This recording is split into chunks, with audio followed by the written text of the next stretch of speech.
Mike's in the bag picking teeth from his skull, like playing with his tongue. He's all sick and everything. I want my mommy. He kept on punching him and shooting him, and I had to grab him like this to pull him back, and I told him to stop. You mean people are gonna hate us for this? I hate my life. This is our life now. Oh my God, man. 15-year-old Seth Jackson was a typical teen boy living in Summerfield, Florida with his parents Scott and Sonia Jackson and his 2 older brothers. He loved animals and had aspirations to join the Ultimate Fighting Championships. His parents had agreed to enroll him in training courses when he turned 18. Little did he know that when he began a relationship with 15-year-old Amber Wright, it would lead down a dark and twisted path that would ultimately end those aspirations, along with his life, in an unimaginably horrifying fashion. As is often the case, their relationship was happy, in the beginning at least. However, after a year, things turned sour between them. During these difficult times, Amber added fuel to the fire when she began a close relationship with 18-year-old Mike Bargo. Seth's best friend, Will Samalot, claimed that Seth was traumatized when the end of their relationship finally came, amid speculation that Amber was actually cheating on him with Mike. On Sunday, April 17, 2011, Seth and Will went to visit a mutual friend. That night, when they left to walk home, Will noticed that Seth was texting on his phone and seemed distracted. Shortly after 9 p.m., the two parted ways. That was the last time Will would ever see his friend. Seth's mother, Sonia Jackson, filed a missing persons report the next day when he didn't return home. When a news report concerning Seth's disappearance appeared on TV, Amber Wright's half-brother, Kyle Hooper, had an emotional breakdown, telling his mother that he had knowledge of what happened to the missing teen. The story that Kyle told his mother was appalling, and she contacted the authorities, indicating that a ramshackle house in Summerfield, Florida, held the key to Seth's mysterious disappearance. When investigators visited this location and rounded up the suspects in Seth's disappearance, they soon learned that the full truth was far more grisly than they ever could have conceived. According to Kyle's testimony, Justin Roach Soto, Amber Wright, homeowner Charlie Ely, Mike Bargo, and he himself were present on the scene the night Seth went missing. Investigators collected these individuals and brought them down to the station for interviews, with the exception of Mike Bargo, who they were unable to locate at the time. When dealing with multiple suspects, such as in this case, one common tactic that detectives will use is to separate them, allowing each one of them to tell their version of events independently.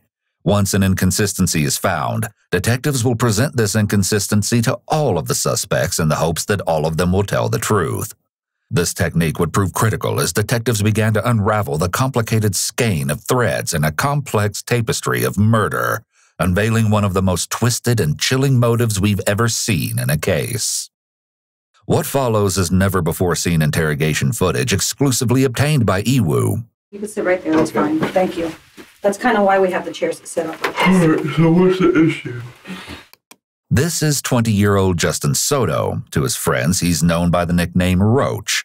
He's the eldest of the suspects, and investigators believe that he may have intimate knowledge of what happened to Seth, as he is a current resident in the house. What's the issue? You know what? I have a feeling you're going to tell me. Okay? Listen, I want you to understand something. Okay? I don't know what you do or don't know. You're not in trouble with me. Yeah. Okay? But this is extremely important. The detective tries to reassure Justin that he's not in trouble, but this might not be the entire truth. Police will often say things like this to gain rapport with suspects so that they'll be more forthcoming with the officers. Are you from around here? Like, I've lived here for a while, but I'm from Hawaii. You're from Hawaii? Yeah. Where here have you lived? I mean, how long have you been living here? Since I was about 12 years old, 11, 12 years old. A few years. Oh, so you've been here a while. Yeah, I've been here a while. Investigations usually begin with discussions of general information like this, so the detective can get to know the suspect and begin to make them feel comfortable with the interrogators. Let's talk about your tattoos a little bit. Do you mind? Yeah, I don't mind at all. What's it say on the front? This says Head Buster on it. What is that? HSAO? HEAD. People generally like to talk about their tattoos and the meanings behind them, so it's an easy question to get the conversation flowing. If Justin feels at ease with the detective, he may be more willing to give her information regarding what happened to Seth. Justin shows the detective his tattoos and she jokes around with him, building an atmosphere of trust and camaraderie before getting around to the impending serious discussion. Suddenly, the detective notices something interesting. Yeah, this is my last one. I have a mushroom right here. Oh, that's a new one, isn't it? Yeah. Yeah. What are all the scratches about?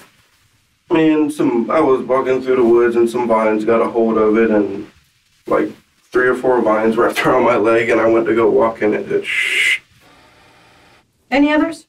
No, that's it. That's it? Okay. You don't have anything on your back and your arms? Mm. Wow, that's different. Usually that's where they put them all. Oh, you got a cold or something? Yeah, I've been sick for like almost 2 weeks now. Well, I'm not really sick anymore. I just got this crazy behind cough, and it aggravates me. While Justin's explanation may be true, a sudden increase in coughing can also indicate an increased stress level. As the body goes into fight or flight mode, mucous membranes dry up, which can make the mouth and throat feel dry. For someone who already had a lingering cough, this dryness could cause further irritation and make the coughing increase. I understand that you guys were, in a crowd. I'm older, so I'm going to say kids. Yeah. Hanging out together, okay? I hear that, tempers flew, okay? And things happened. What are you doing Sunday night? What's today, Tuesday? Today is Tuesday. Hey. Justin succumbs to a coughing fit here just as the interview begins in earnest. Do you know why you're here? You don't know? I really Did don't. anybody explain? Tell me how you ended up here. I woke up this morning to Charlie waking me up, and there was an officer right there, and I'm here now. Each of those being interrogated lived with Charlie Ely in her home at the time of Seth's disappearance, except for Amber Wright, who visited regularly and frequently stayed overnight.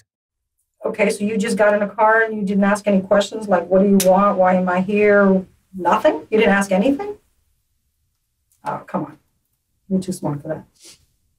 I'm not worried about it. I didn't do nothing wrong. I mean, I was just coming over here to see what the hell's going on. Because I woke up. But you even said it yourself, okay? You're nervous about places like this, okay? So there's no way you're going to sit there and tell me that you got into a police car, okay, and ask no questions as to why you're getting into a police car after being woken up, okay? The detective appeals to logic based on information she's already collected from Justin to point out that he may already be acting dishonest with her. So let's. They said an incident happened. Okay. With who? I guess freaking something about some kid that I don't even know who the hell he is. And yeah, you do. Who is he? his name's Seth or something like that. And supposedly, I guess he got shot or whatever. Okay. That's all I know. Like the girls, I guess they went to go meet up with him or something. And What girls? Charlie and the other one. This is 18-year-old Charlie Ely. She's the owner of the house where Justin, Kyle Hooper, and Mike Bargo also live.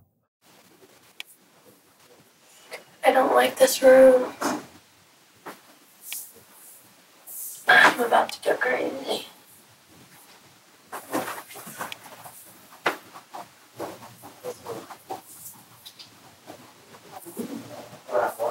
Charlie has been obsessively checking and examining her body since entering the interview room. This may be indicative of anxiety. After nearly 20 minutes, a detective finally arrives to speak to Charlie. Hello. Huh? How are you? Good. About to Good. go crazy. About to go crazy? Yeah, I can't. Room recall. Okay. Well, we don't need that. I'm Detective Bill with the Sheriff's Office. Charlie. Charlie? What's your last name, Charlie? Ely. Ailey? Ely. E-L-Y. Okay. How you doing? Good. How old are you? 18. 18 years of age. Okay, do you know why you're here? Yes, sir. Why are you here? Because something happened with Seth. Something happened with Seth. Yeah. Okay.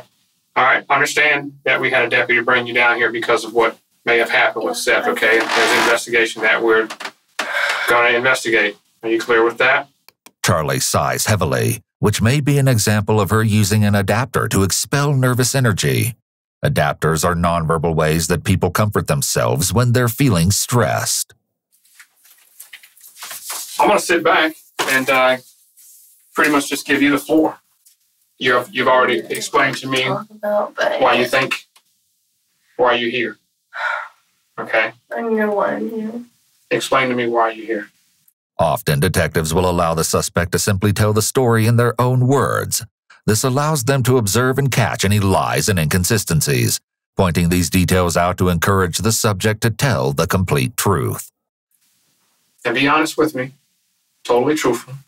Hold your head up. Okay, Sunday night, Sunday night, Amber and I walked up because her ex-boyfriend was Seth, and they wanted to work things out, so we met him up. This is Sunday night? Yes, sir. At 58th Court, it was approximately 9:30. So you met him on the corner? Yeah. Okay. They talked. What corner did you guys meet him on? I think it's 58th Court. I want to say that's what it is. And who all met there? Me, Amber, and Seth. Amber is, of course, 15-year-old Amber Wright, Seth's ex-girlfriend, the half-sister of Kyle Hooper, and suspected love interest of Mike Bargo. In another room not far away, she will soon begin a similar story. Okay. I introduced myself before. My name's Rhonda, okay? And I'm gonna talk to you about this, okay? Okay, I just need you to tell me the story, and let's start with the other night. I understand that you and Charlie went to another neighborhood or went down the street. Tell me how this all comes about. Unlike the other detectives, Detective Stroop goes straight into the story, beginning with Amber's role in the events. Well, me and him were already talking on the phone. Me and him. Seth. Okay, you and Seth. Did Seth call you or did you call Seth? Well, he had called me a couple days before that and I didn't answer. Okay. So I called him that night. And you and Seth, and correct me if I'm wrong, okay? You two had a relationship. Yes, ma'am. Was he, how was your relationship with him? Not the best. Tell me why you say not the best. We'd always fight. He'd always hit me and cheat on me and all that. So he was physically abusive to you? Yes, ma'am. When Amber describes her relationship with Seth, she touches her hair, another adapter behavior. She may be feeling uncomfortable as she talks about this sensitive subject. Who all knew that? Me, Charlie, my brother. Okay, so Kyle knew about it. Was there a lot of people in the neighborhood just that ran around with you guys that knew this? Yeah. Because your mom, I understand, knew it. Mm-hmm. Okay. So Seth had called you a few days before. Mm-hmm. You called him back, and what day was that? I think it was Sunday night. Sunday night? It was the night that this all happened. Okay, so you called Seth, and what did Seth say? Well, it started off, I was like, hey, I know you called me the other day and I didn't answer, but you wanted to make up. So do you want to make up or like try and be friends or something because I'm sorry for everything? And he was like, yeah, I think that'd be a good idea for the both of us because we're both tired of fighting with each other. But we just wanted to stop the drama. Okay. So were you guys going to get back together as a couple? No, we were just going to try and be friends. Okay. Because we were friends before we were dated. Okay. We were really close. Okay. And he was like, well, you should walk down here. And I was like, well, if I walk down there, I'm not walking alone because it's too dark, so can my friend Charlie come? Uh-huh. And he was like, sure, I guess. Where was Seth at when he said, walk down here? The neighborhood at the end of my road, Bellevue Ridge Estates. Okay, so Seth was at Bellevue Ridge. Whose house was he at down there? He said something about Brittany. It seems likely Brittany was the friend that Seth and Will were visiting the night of his disappearance. Will mentioned that Seth had been distracted, texting on his phone once they left. Police later recovered these messages. They read, "Hey, can you talk? You said you needed to talk. Well, I kinda need to talk to you about us working things out. What do you mean? Can you please call me, like now? Yeah, sure. Hey, my friend Charlie is coming with. I've been telling her everything between me and you, and she's coming because I need her to help through this. Is that okay? But don't tell anyone what's going on because I want to make sure we can work things out before anyone knows. Amber, if you have me jumped, I will never give you the time of day. So if I get jumped, say goodbye, all right? I swear you're not, Seth. I could never do that to you. I just want me and you back. Okay. I'm walking up the hill now. I'm at the neighborhood road. Where are you? Sorry, I didn't want Will to hear me, but stay around the corner where me and you fought.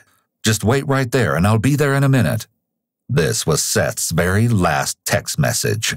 It's interesting that he was suspicious of Amber's motives here, as he fears that she's planning to have him jumped. Perhaps he had a good reason to be wary.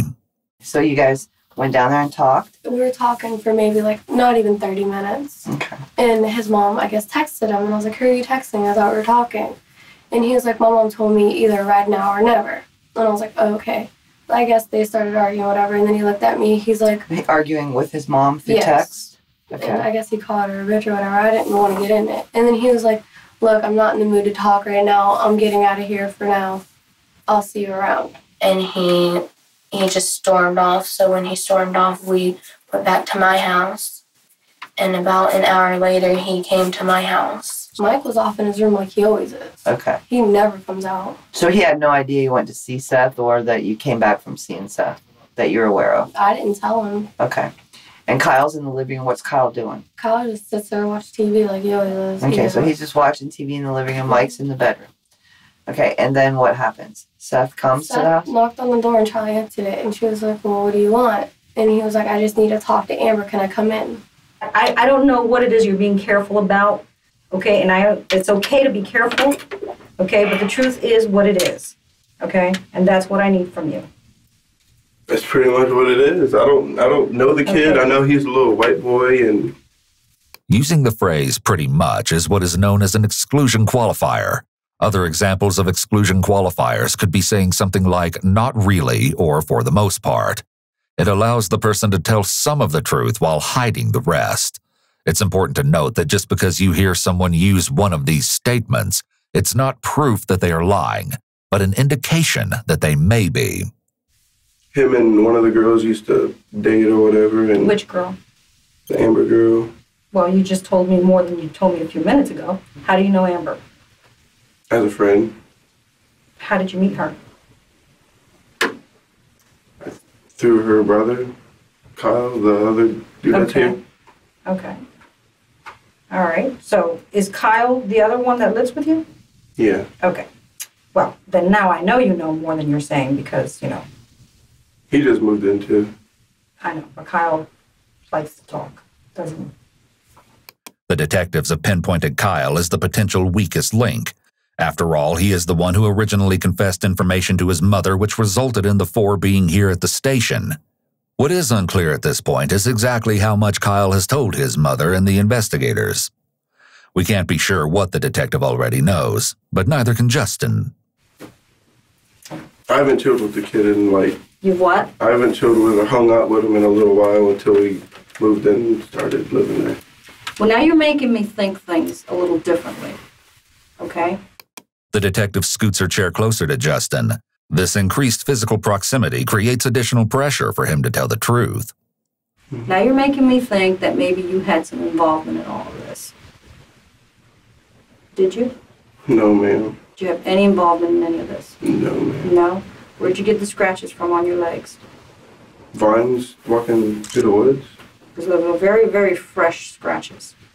When did you get those? Yesterday. I was walking through the woods yesterday. Yesterday? Mm-hmm. What woods were you walking through? In my old neighborhood, where I was going to talk to the dude about the tree job. Okay. What neighborhood is that? It doesn't have a name. It's behind a church, a big church. This is an unsatisfactory answer, and the beginning of a series of very vague answers from Justin. I work in the woods too, you know, and I don't get scratched up like that. No, they have little, what are those called? Thorns or whatever on them. Okay. And they're up there on my leg. Let me see your other leg. Yeah, you're pretty scratched up. That's not from a walk through the woods. Sure it is. No.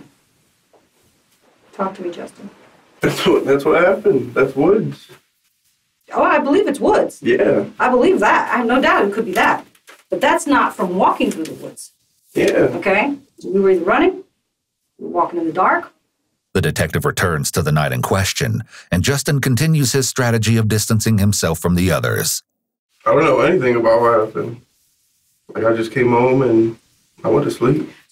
While Justin maintains his ignorance of the situation, the girls continue their version of events. Did Seth call you before he came down? No, ma'am. So he just showed up an hour later. Yeah. When you came back, did you talk to your brother or Michael about what Seth had said, or that you guys had a conversation? Did they know? No, they didn't know what we talked about. Okay. Kyle asked me where I was going, and I just told him, I was like, I'm going to talk to Seth and try and figure things out. Notably, there's no mention of Justin being present at the scene in Amber's version either. I hear a knock at the door. It's Seth. So I let him in, not thinking anything was wrong with it. Okay. Can you draw me a drawing of your house? I guess. I just want to try to get a picture of what exactly. The detective may be having Charlie draw the floor plan to make sure her story is crystal clear. However, a methodically laid out floor plan could allow the detective to point out certain details that seem implausible or odd as well. She let him in. He sits in the chair. Me and her sitting by each other on the couch. And out of nowhere, Kyle just gets up and hits him. So were they arguing first before you hit him? You just... No, Amber and Seth were talking, and Kyle comes out of nowhere and hits him, and me and Amber dart to my room. And where was he at? Kyle said, get the fuck out.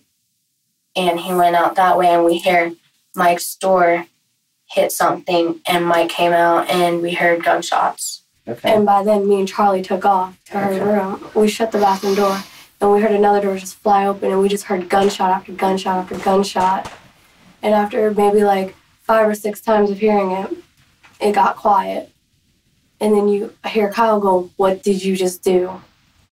The introduction of a gun into this scenario does not seem to bode well for Seth, yet it's still unclear exactly what happened to him, as the girls were not visual witnesses to the event itself. It's difficult to piece together Seth's fate, especially since there hasn't been a body recovered. How do you think Michael knew Seth was out there? He probably heard him talking. Okay. So it's one of them things where it's not that far apart. Yeah, the house is very small. He would know Seth's voice? Yeah. Oh, Okay. yeah. If we said anything to anyone, he would kill us. So this is after the gunshots. Yeah. He came back into the house. Yeah, with the gun. In And his he was hand? waving it around. What kind of gun was it? It was a revolver. Okay. I mean, he's let us, like, touch it and shit, so our fingerprints are on it. It's interesting that Charlie is choosing to volunteer information about Mike letting them touch the revolver at this point. It could very well be that she has a guilty conscience and is trying to preemptively dismiss certain pieces of evidence that indicate her guilt, such as her fingerprints being on a weapon. The back door opened and, like, I don't really know, like, I just heard a bunch of shit, like he was Moving doing stuff something. around? Yeah. Okay, you document that. Now, did you hear any voices or anything that you told All me? I heard it was Mike's voice. Okay, and what did you hear Mike saying? This is what you get. So when did you guys finally come out of the room? The next morning, Was anything different? it just smelled like pure bleach in the house. That's it. Do you know where the bleach came from? No. I had a bottle of bleach on the counter, but that's not there. So you had bleach and it's gone Yeah. now? Mm-hmm. And Mike came into the room and he said, I swear if you guys open your mouth about anything about last night, I'm going to come after you guys. He said, I gotta go. I'm going somewhere. Okay, and he left? Yeah. He said, I'm going somewhere. I'll be back later. And me and Amber went up to my friend Chris's house for... Did you look around your house or anything to see what Like, I I mean, was you had to be looking curious around. about something, I right? was looking around, but I didn't see anything. Like, I didn't see really anything. I mean, the only thing that I really noticed was in my bathroom, my shower doors, not my bathroom, but the guest bathroom, shower doors were down. Where was Michael the next day when you got up? Mm-hmm. Did you see him? No, he just wouldn't come out of his room, and then me and Charlie left. And we were up at her friend's house until maybe 4, 3. Okay. What time did you call me? When you made dinner? Probably about 3. So Michael was in the house, though, when you woke up in the morning? Yes, ma'am. Okay. This is a minor discrepancy in what has been a very parallel story, since Charlie claims Mike was out and about making more threats, while Amber says he was asleep in his room until they left. This guy, Justin Soto, was he there when this happened? I didn't see him anywhere. Like, I don't think he was there. I think he was talking about going and talking to someone in another neighborhood about a job that he has to do, like, next week. What have you heard about Seth? Tell me everything you've heard about Seth. Like, he used to date Amber, and I guess, I don't know, it's pretty much it. I guess he had some problems with some other kid. And what kind of problems? Once again, Justin uses two selective memory statements, I guess and I don't know, followed by another exclusion qualifier. That's pretty much it. This doesn't mean he's guilty, but it could suggest that he's withholding information related to the case. It's possible that he's either protecting someone else or himself by holding back. This is also only an indication of deception when it isn't part of someone's normal speech patterns.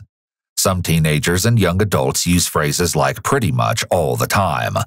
This is another instance that highlights the importance of the officers having some low-stakes conversations with individuals before the interrogation begins, so that they can get a feel for their baseline speech patterns.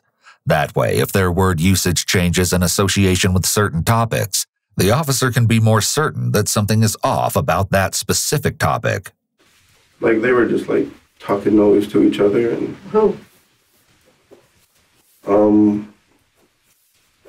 I don't even know, like... Yeah, you do. Who? Well, I think his name is Mike, actually. I knew you would remember. I had faith in you. When did you first meet Mike? Oh, I met him, like, 2 years ago. He met Mike nearly 2 years ago, but just a few minutes ago was acting like he didn't even know his name. She makes one last-ditch effort to get him to open up to her. I'm sure Mike's going to talk for what's best for Mike. So Justin needs to tell me what's going on and think about what's best for Justin. Yeah. I left yesterday. That's pretty much what happened. Did you leave with Mike? No. Did you leave with anybody else? All right, well, listen, give me a few minutes, and I'll be right back, okay? All right.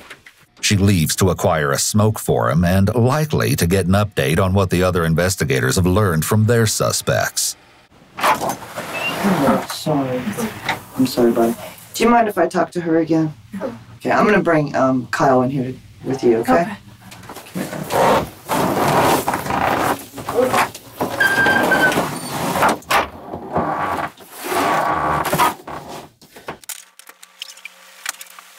This is 16-year-old Kyle Hooper, Amber Wright's half-brother. He's just finished a grueling one-on-one interview with a detective and is clearly distressed.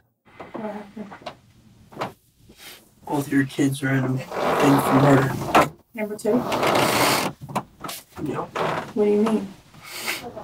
What we told you wasn't a storm. I mean, it was like everything was planned. With Roach, everybody? Everybody. Admitting that everything was planned is extremely important because it proves mens rea, premeditated criminal intent. So not only has Kyle essentially admitted to murder on videotape, he's also admitted to a specific degree of murder. First-degree murder. We're gone. They took my phone. Everything's gone. James is on it too. On what? Is it on this? Now Kyle has also unexpectedly implicated his stepfather, James Havens III, stating that he is in on it too. Kyle Hooper, much like his sister, has told detectives a bit of a story while his mother was present. However, they likely realize at this point that he is the weakest link, as he was the one who originally confessed to his mother. He certainly doesn't seem to want to tell the full story in front of her, so the detective pulls him out into a room alone, where he sits wiping ink from his hands from his fingerprinting. Little does he know, a confrontation is about to begin. So, sorry about that. What's wrong? I want to be perfectly honest with you, okay? This is how I work. I'm giving you an opportunity right now to lie to me. Okay? If you take that opportunity, okay, you're a fool. No, I'm not lying to you at all. Everything that comes out of your little mouth right now better be 110% the truth, okay? All right, now let's start back at the beginning of this. And this is your one and only last chance to correct any discrepancies you may have of the story that you told me. Okay? Want to start fresh? No. Man, I'm scared.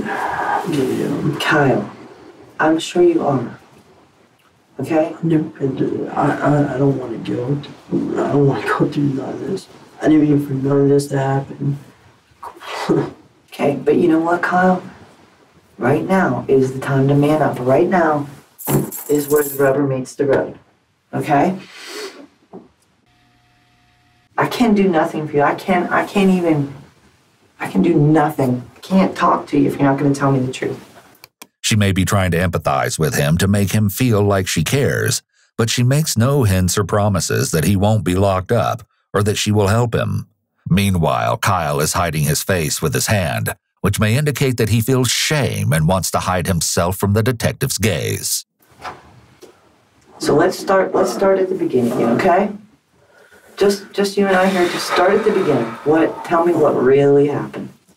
Kyle begins his story with important insight into his state of mind that night. He and his biological dad did not get along, which may have been a major factor in Kyle's sudden decision to move in with Charlie. To that end, he sold his laptop to raise quick cash for rent, and that instigated an argument with his mother. Feeling like he was losing his family, he went to his stepfather, James Havens, for mental support, who later dropped him off at Charlie's house. His anger and frustration may have been contributing factors to his fateful decisions later that night. With the stage set, Kyle begins his shocking tale. He drops me off. All right, well, we got this kid that comes over. His name's Brandon. He plays the guitar. Brandon? Yeah, his name's Brandon. He plays the guitar. He's got on here. He's in a band and stuff like that. That comes over to Charlie's house? Yeah, he plays guitar. And, well, he was out there playing the guitar and stuff like that on the front yard and everything. And then Mike, he was like getting all into it. He went in the house. I guess he was snorting some pills or whatever. And, he was. What kind of pills? I'm not sure. They were white pills. Where'd he get them? There's no telling where he gets any of this stuff. I don't know. He don't tell me nothing about stuff like that, honestly. Okay. The detective is interested in these pills, but all Kyle can contribute is that they were white. Yet Mike's alleged drug use that night may have contributed to him making the decision to kill Seth and follow through with that choice. Although it's unknown what specific drug he may have taken, many illegal substances have been linked to increased levels of violence. So he's snorting some pills and so on? And he, he's getting all wired up, hyped up and everything. And somebody brought up the name Seth, and he's like, man, I want to go on a killing spree tonight. He's like, I just want to. And he's like, you guys down? And I told him no. I told him I don't. When he said you guys down, who's he talking to? Like, you and him? Me, Amber, Charlie, Roach. Okay. Who's Roach now? The guy Justin Soto. Oh, okay. Okay. So Soto was there. Yes, ma'am. Okay.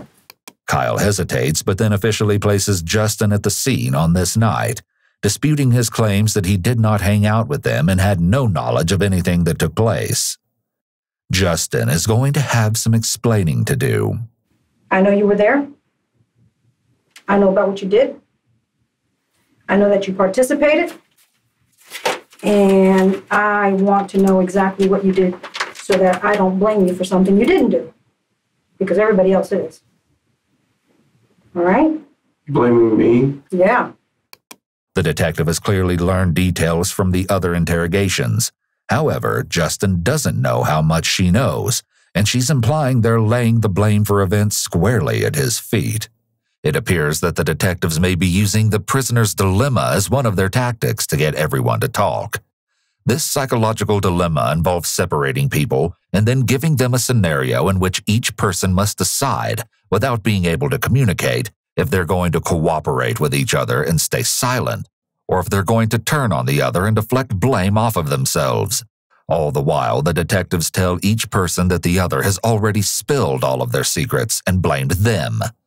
Here, each of the suspects face this same decision dilemma. If they all stay quiet, there may not be enough evidence to convict them, or they could receive a lesser charge. But with the choice to cooperate with each other comes a great risk.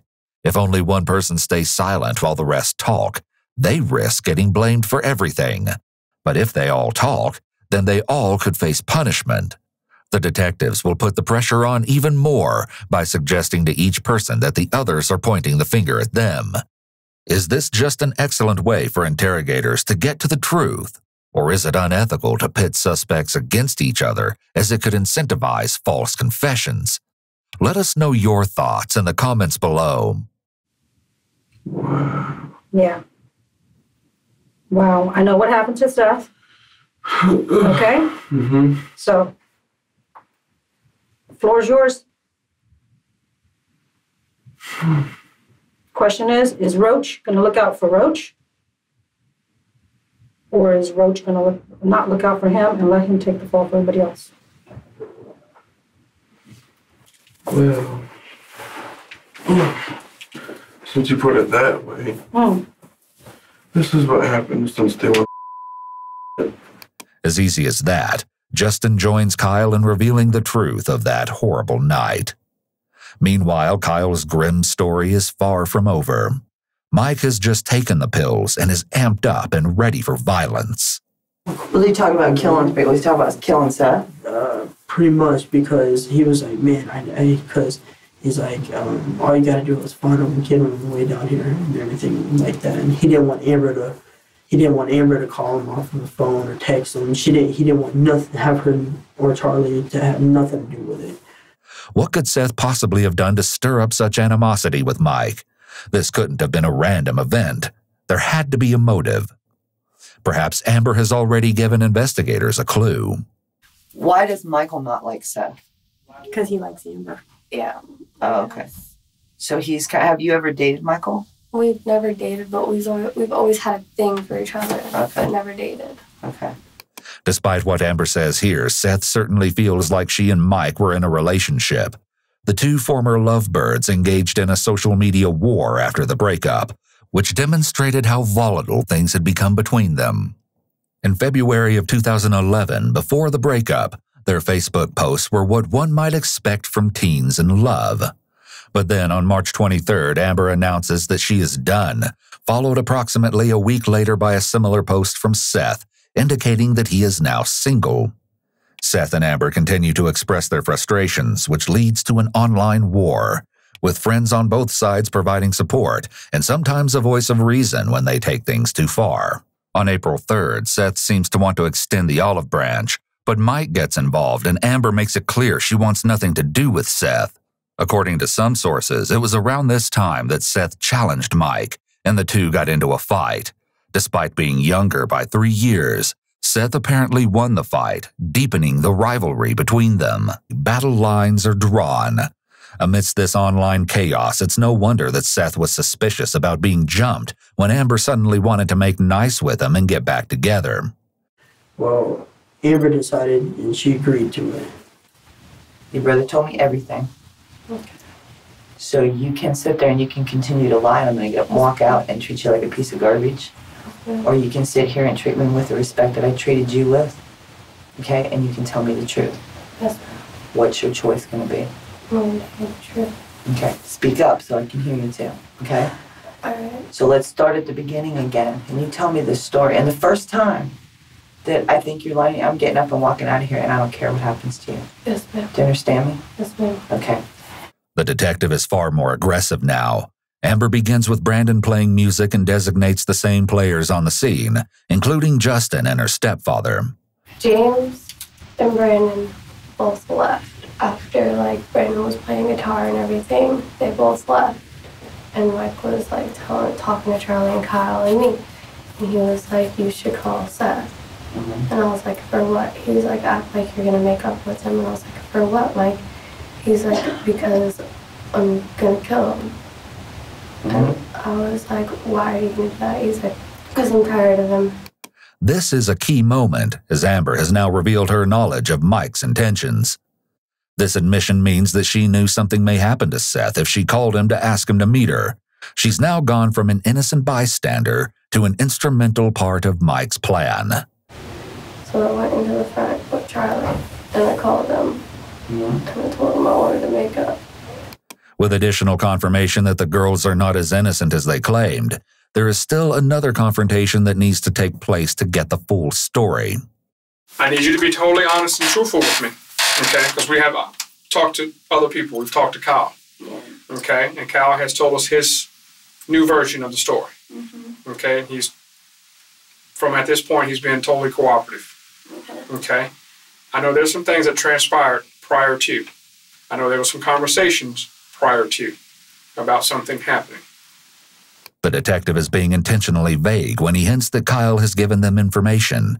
He wants to increase Charlie's discomfort so she will be more likely to talk. I wasn't involved in that. I don't know what he's talking about. I mean, it might have been between him and Mike, but I don't know. Kyle has already, and I'll be honest with you, has implemented you in being involved in knowing or having knowledge to this thing transpiring prior to it happening. But I didn't. This what doesn't make sense to me. You're telling me that you guys are in this house.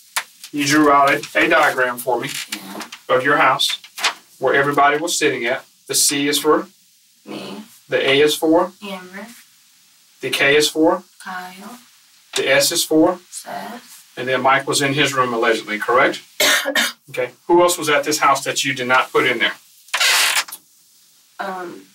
Roach was there, but he wasn't there when that happened. Yes, he was. I didn't see him. It seems likely that Kyle, Amber, and Charlie had previously coordinated with Justin to leave him out of the events completely. The detective shifts focus to Seth's arrival. And you said that he just unannounced himself and just came to the house. Is that correct? Yeah. No one told him to come to the house? No. How did he come to that house? Because I'm telling you right now, there's a different story in that other room. I mean, he walked. I understand he probably walked with his left foot and his right foot, one in front of the other, and he physically came to the house. This is where you need to be truthful with me. You need to be truthful with me. Because right now you're beating at the bush. Okay? And you're not being truthful with me. Can we both agree on that? Yeah. This, at least, is progress in the right direction. Let's check in with Kyle. Take a deep breath. You're doing really well. It's about time. Sorry. It's okay. Once he pulls himself together, he provides some insight into his feelings for Seth. I really hated Seth. And there was time, because my ex-girlfriend, I found him in the bed with my ex-girlfriend, and I really didn't like that, and I loved her. But I really didn't want to go out and kill the kid. It wasn't my intention. And he come, all right. Well, Mike was talking about it. He's like, listen, he's like, I'll do it. And believe it or not, Amber wanted it done. Amber don't want nothing to do with him. Amber wanted him dead and gone. He deserved it. Kyle is deflecting responsibility off himself by justifying what they did, by blaming the victim and stating that he deserved it. I wanted him dead, but I didn't want to do it. And I didn't want nothing to be a part of it. I didn't want nothing. And Mike said he would do it. But Mike said he would do it. So you talked to Mike he kept on saying, man, I'll take the blame for it. I'll take the blame for everything. I'll do it. I'll do everything. I'll take the blame. If the cops ask you if anything, I'll take the blame. I have nothing to lose. Kyle has admitted to quite a bit so far. He seems to mistakenly believe that Mike could take all the blame for killing Seth if he's the only one who pulls the trigger. It's whatever. And Amber agreed to it. Everybody was agreeing to it. So did Soto agree? Huh? Soto? Roach? Yeah, everybody agreed. He Like agreed? I said, everybody agreed. Amber agreed? Mm-hmm. And Jay, Charlie agreed? Mm-hmm. Mike said he would do it, and you agreed. So there's 5 people. Yes, ma'am. Okay. The detective makes it perfectly clear that Kyle is stating that each of them were involved in premeditation for murder. And Mike's like, man, I can't do this. It's got to be done now. He's like, wait, Mickey, he's sitting in the love seat. He's like, it's got to be done now. Mike opened the door. I come out. I hit him over the stick, the head. Where was Seth when you hit him? He was in the chair. Okay. And I hit him over the head with the stick, and it broke 3 times on him. Kyle had previously admitted that both he and Justin Soto intended to hit Seth to make it easier for Mike to kill him. This is considering aiding in the murder and could make them just as culpable as Mike. He's now admitted that he actually followed through on his part. In another room, Charlie's detective is about to use this event to perform a coup de grace. At no time did you ever say, when Kyle hit Seth across the head with this stick, board, or whatever this object was, what the hell are you doing? What's going on? If you didn't know what was going on. You see the picture I'm painting now? Obviously, you had to know what was going on, okay? Because any person in their right mind would have asked this question. If you and I are sitting in this room, and whoever's sitting over here, and I just start beating the hell out of him, aren't you going to wonder what's going on? You never said that. You know why? You know why? Yeah. Why? So I knew something might have happened. Exactly. Charlie finally admits that she knew something might happen. Once the detective started being aggressive about her lies, it didn't take very long for her to break under the pressure. I hit him, and he stood up. And when I broke it over his head 3 times, he stood up. And then Roach come in, and then he hit him with his stick, and then he was trying to go through the kitchen, and Mike shot him in the back twice with a gun. Kyle hit Seth with the thing, and I flew against the counter, and I looked. Roach hit him with a stick too? Yeah. I didn't look at it. I was in the kitchen. And all I seen was Seth fly, and then Kyle and Roach flew, and Mike flew right behind him. And Charlie was like, come to the room, come to the room, come to the room. When Kyle hit him over the head, that's when we ran into the room because we didn't know where Mike was. Like, we thought he was in his room, and obviously that's where he was. But, like, we didn't know where he was with the gun. Okay. And then he was still trying to go out the front door, and Mike just kept on shooting him. I kept on telling Mike, I was like, stop it, let him go. And he just kept on shooting him. And he goes out the house. I just got out of the way and like pumped his ass. And Roach grabs him like this and Seth on the ground and has him choked. And I don't know what he did to his knee, but he kind of messed up his knee, and Roach rolled over. Who messed up his knee? Roach, okay. Soto. And he rolled over, and Mike come up and shot him in the head, and that's when it was over. Mike shoots him. How many times? It's like 5 times maybe, I guess. Right there on the spot? And, oh my God, man. And, come back into, and then, I was like, Mike's like, man, grab him, you gotta grab him, Kyle, we can't have nobody, we gotta grab him. And I was scared, I was freaking out, and I'm like, okay. And I grabbed him, and I pulled him up the stairs, and grabbed who? Seth. I started pulling him up the stairs. Was Seth still alive? Partially, yeah. He was still breathing at that time? He was partially still alive. I walked in the room with her. I was so shooken up. I'm staring at her. I'm crying. She's trying to hold me to stop crying. I'm about to puke from it all. And then they got him in the house and laid him on the floor. And then they put him in the bath. And then who put him in the bathtub? Roach come in, and he helped put him in the bathtub. Did you help put Seth in the bathtub? Yeah, I grabbed a little piece of him and just put him in there, and then I just went out. And then when he was in the bathtub, Mike kept on getting all psycho and pissed and kept on punching him and shooting him, and I had to grab him like this to pull him back, and I told him to stop. I said, listen, you need to stop right now. And then I come in, and then Mike's wanting to break it. I come in, and Mike's trying to break his kneecaps to put Is he dead at this point, or is he still? Yeah, he's completely dead. Who broke his legs and knees? I think Mike did that. And that's when Mike had his kneecap had his leg pulled out like this with some in his hand, some hard, trying to break his kneecap. How'd you get the scratch marks on your legs? Fighting with Seth? No, I didn't. It's with still woods and stuff. Finding firewood? Huh? Finding firewood? Yeah, To burn up, Seth? I guess, yeah. And then Mike was like, Roach, get him in the bathroom. And then Charlie was like, Amber, don't walk out there. Don't walk out there. We don't need to see it. That's when Mike walked in the room with his gun in his hand. And he was like, I love you both, but if you say anything, I'll kill you both. When a person threatens to kill another person to get them to commit a crime, that creates a duress defense.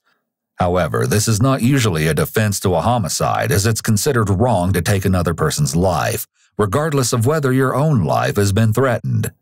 Furthermore, since Amber was aware and participated in these events before there was ever a threat involved, her part in the murder is already done. 22. The 22. Okay. 22 revolver. It's all black. Where is it at right now? It's under the house in the air duct. That's where the gun's at right now. That's where the gun Where is are the supposed to be sticks at right now. that you guys... Everything got burnt.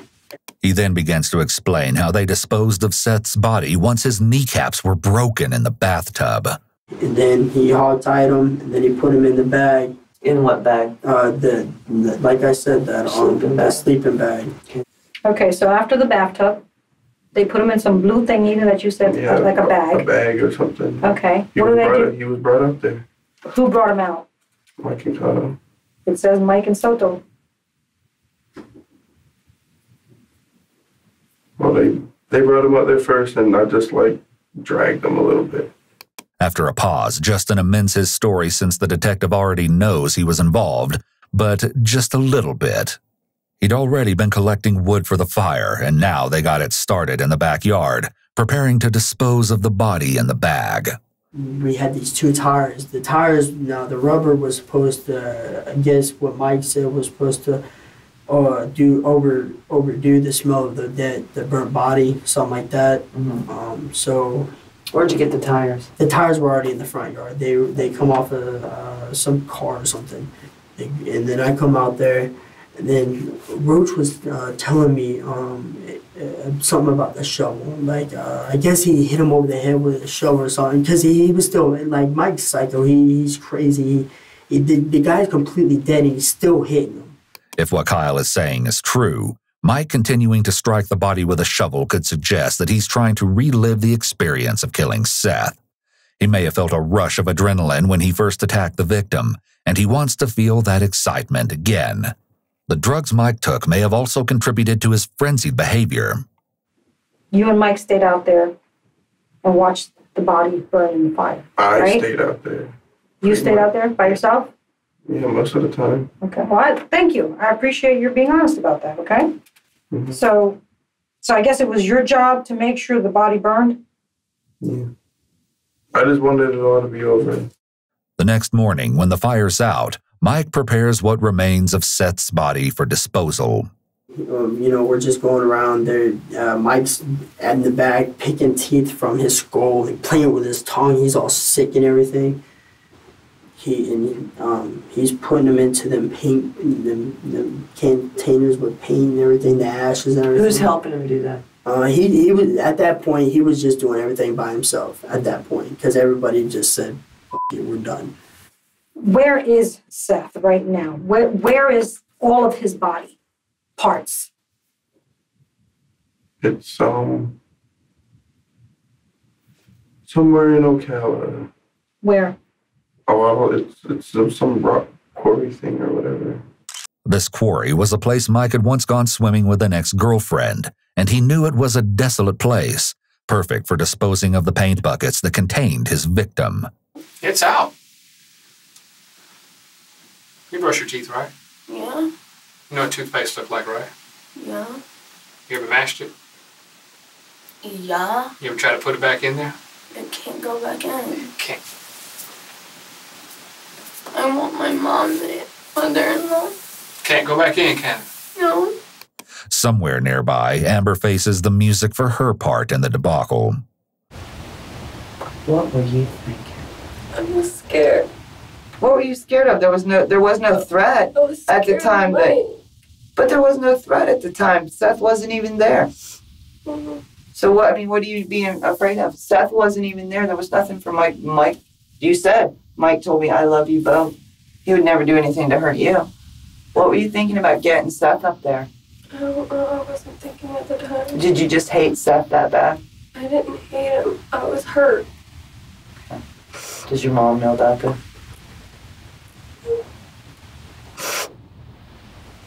The detective asks her brother the same question.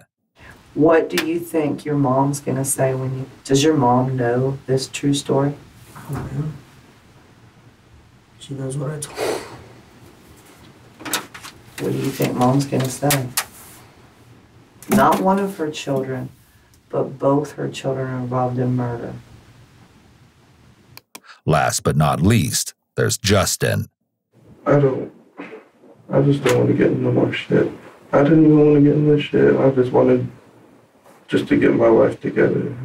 I was planning on going to the military and everything, but it's fucking out of the picture now. Well, my life pretty Why much is didn't out you of the just, picture. let me ask you this. You know, you're telling me you wanted to get your life straight, this, that, the other. I don't You know, like, that's all bullshit. Because if you wanted to get your life straight, you know what you would have done?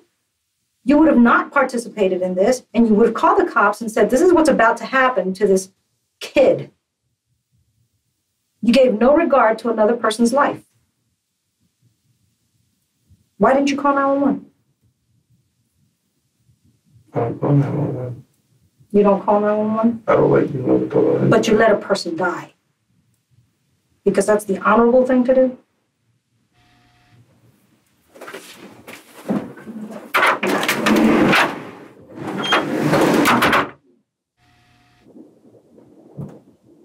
My life is... With interrogations complete, detectives begin sending the suspects one at a time to where Kyle and his mom are waiting.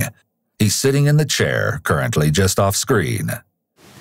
She said, you tell me the truth and all I can, and straight the truth, and I will try helping you.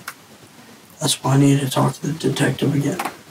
I'm gonna just come out with it, and I'm gonna get everything done and over with, and I just want it all done. So I told him. If someone cannot afford an attorney, they have a constitutional right to have an attorney appointed. This is explained to every person in custody as a part of their Miranda rights. But Kyle doesn't seem to fully comprehend this right. I wish I would have never met this kid, man. Who? I wish you didn't meet Mike. That too. Where's her child? I don't know, I haven't seen him. I haven't even seen him ever. Can I have mom come out?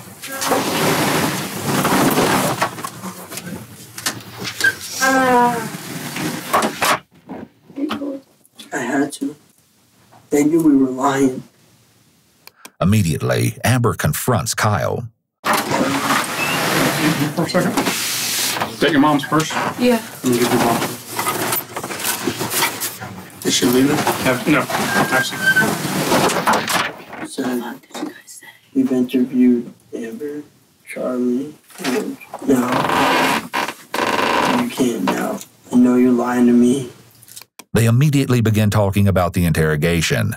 It's likely that they're unaware that they're being recorded.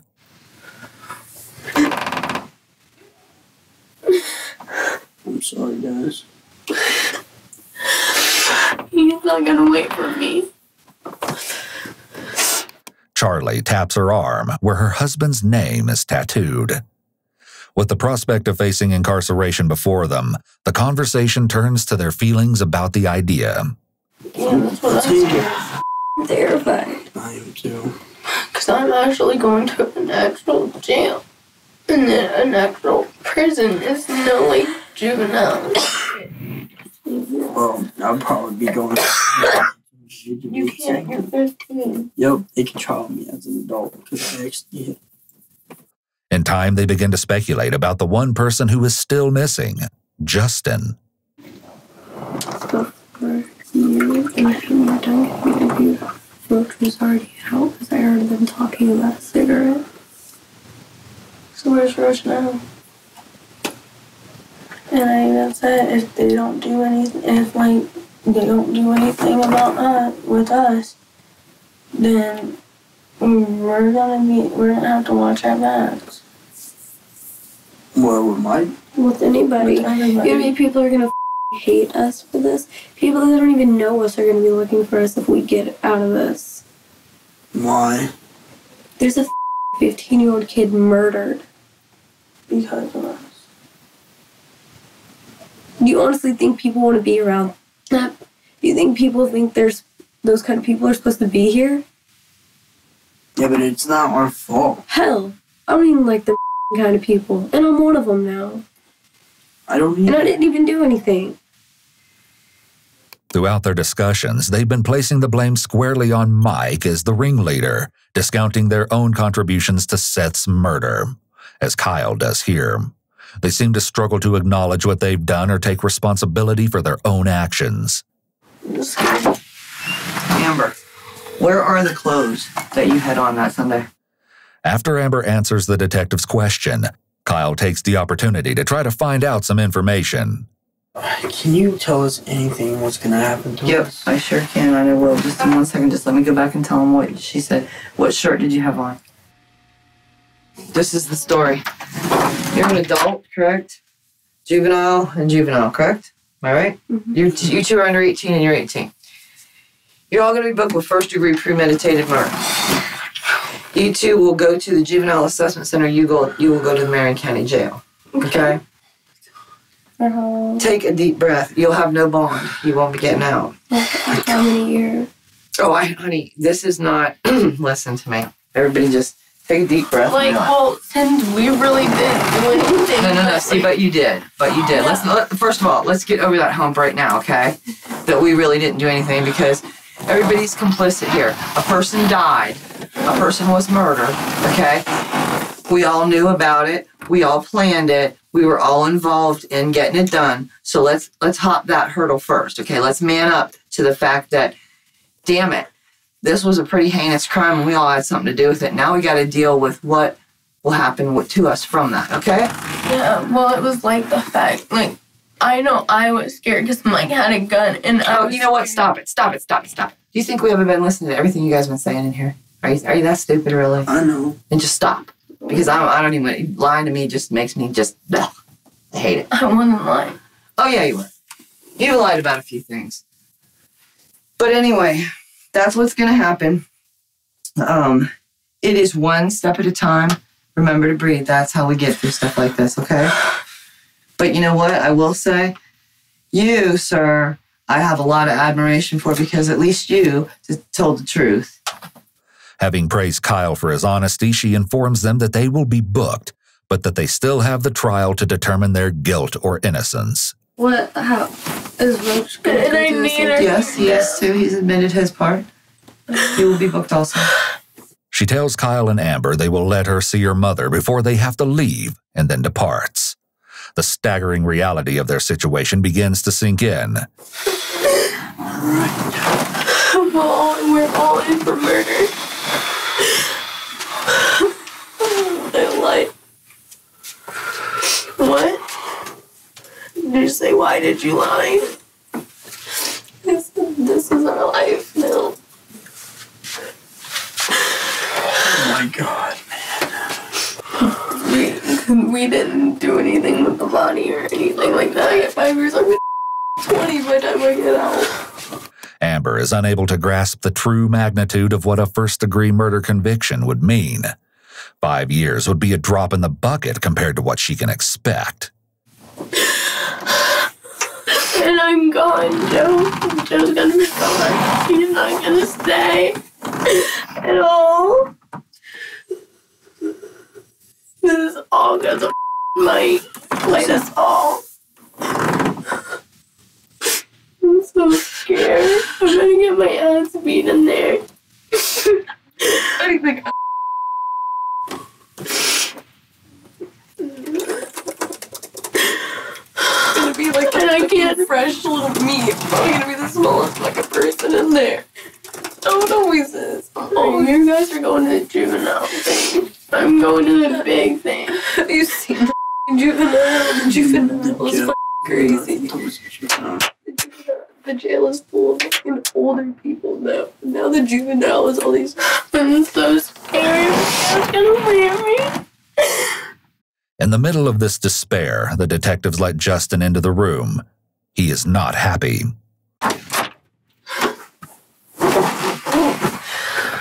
We're screwed.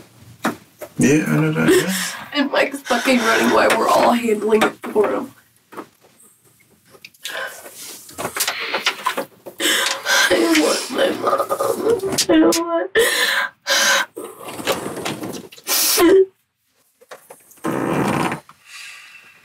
I just want my life to end right now. Huh? I just want my life to end right now. Detectives now had a pretty good idea of what may have happened to Seth, but there were still missing pieces to the puzzle and a suspect at large. However, everything was about to fall into place. Later that same night in Stark, Florida, James Williams Sr. was driving home. He'd only stopped at work long enough to tell his boss that he needed the night off because there was something very important that he had to do. That something was taking Mike Bargo to turn himself in to the police. Mike was his daughter's boyfriend, so Mr. Williams had offered him sanctuary in good faith, unaware of the real reason Mike needed a place to lie low. Yet just before, for his overnight shift, Mike admitted the truth to him, or at least a version of it, and agreed to turn himself in. Now cleared of his work obligations, Mr. Williams was on his way to help him do just that. However, as he neared his house, he witnessed a multitude of flashing blue lights surrounding it. It seems the police had already tracked Mike and were going to relieve him of his duty. This is James Williams Sr.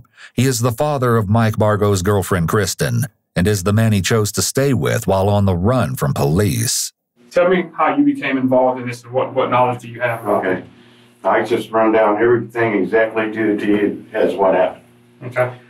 Yesterday, I got a call from him, actually from my daughter, wanting to know if he could come up and stay at my house for a couple of days. At which point she didn't tell me anything more than that. And then he called shortly thereafter. And I said, well, he said, look, I got in an altercation in Ocala, the place I was living, got into a fight, and they threw me out of the house and I needed a place to stay for a few days while things cooled down. And he said, and he started getting all emotional, and I kind of figured it was something, and I said, what's going on, Mike? And he said, Jimmy, he said, at that point, I believe he said yesterday or the day before, I believe he said the day before, that somebody had raped his little sister, and he shot him 8 times and killed him. Mike seems to feel the need to get things off his chest, but still can't bring himself to be completely honest. And I started talking to him, and I said, look, man, I said, I'm telling you right now, I don't need no trouble like this. And I said, you don't either. The best thing for you to do is turn yourself in. And he pretty much agreed that that's what he was going to do. Said he was going to call his father to come get him. Mr. Williams claimed he had a strict job, so he had to go check in before he could request time off. He went to do so, intending to come back and be the one to take Mike to the station, even though he didn't tell him. While he's gone, Mike decides to open up to someone else in the household. This is Crystal Anderson, Mr. Williams' live-in girlfriend. She was at the house during Mike's visit. And then after I got done cooking, and I got Jim up to go to work, and he left, Mike's like, can I talk to you? And he said that the little girl that lives there, that's 15 years old, said that her boyfriend had raped her. And I was like, oh my God, are you for real? And he's like, yeah. And he's like, I killed him. I said, what? Mike completely unburdens himself, telling the entire story to Crystal as she listens in horror. According to Crystal, Mike claimed that he killed Seth because Seth had allegedly assaulted Amber. Because James and Crystal are important figures in his girlfriend's life, he may have wanted to make himself look better in their eyes. If he said he only killed to protect a girl he saw as his little sister, he may have believed he would appear more sympathetic to them.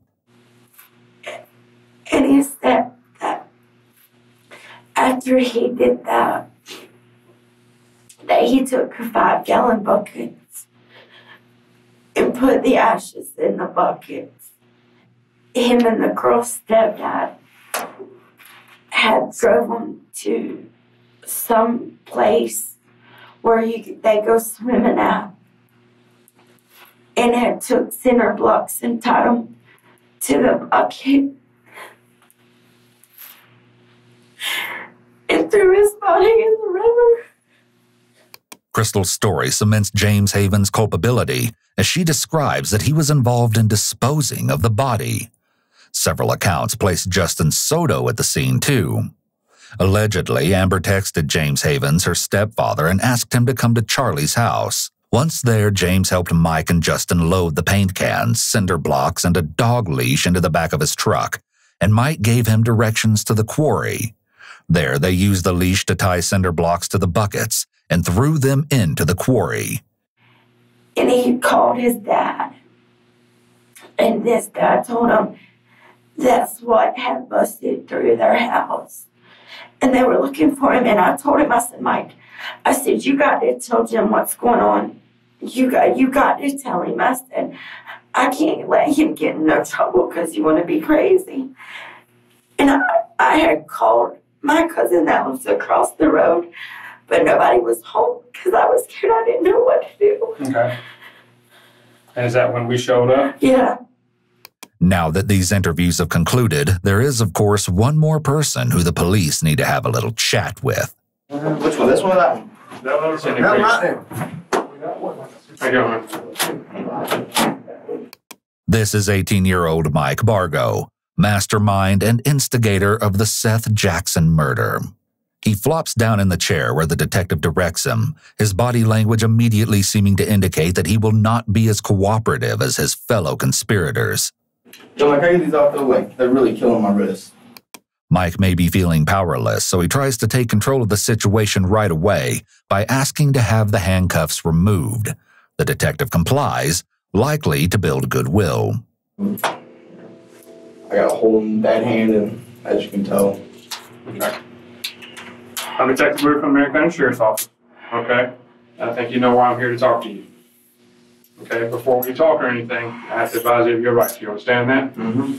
Okay. Do you understand each of these rights I have explained to you? Yes, sir. Having these rights in mind, do you wish to talk to, it says us here, but I'm saying me. Do you wish to talk to me now?